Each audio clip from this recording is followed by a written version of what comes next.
Goeiedag almal. Vandag wil ek graag met julle praat oor die belangrikheid van die onderrig van transaksionele tekste in die intermediêre fase.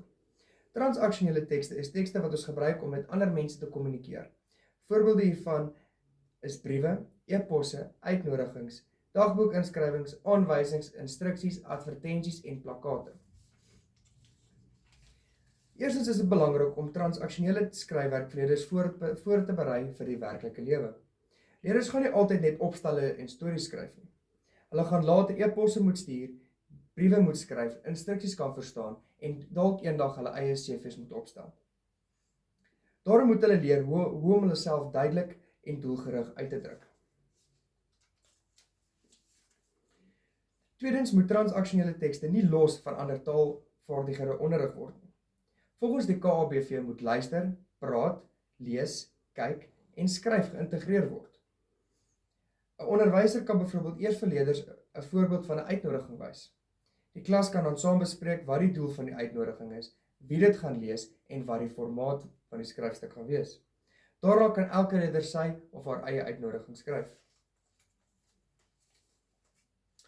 Derdens is die skryfproses baie belangrik. Leerders moet nie net 'n teks skryf en dit indien nie. Hulle moet eers beplan, 'n eerste weergawe skryf, hul werk hersien, dit redigeer en dan die finale weergawe skryf. Terugvoer van die onderwyser en selfs van klasmaats kan hulle help om hul skryfstuk te verbeter.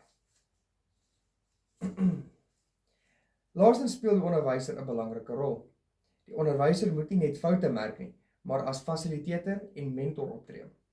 Leerders moet ondersteuning kry veral wanneer hulle onseker is oor nuwe skryftipes.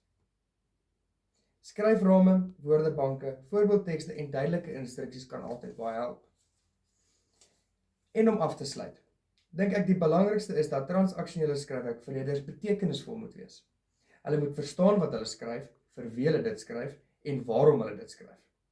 As ons dit reg onderrig, gee ons leerders nie net goeie vertaalvaardighede nie, maar ook vaardighede wat hulle in die alledaagse lewe kan help.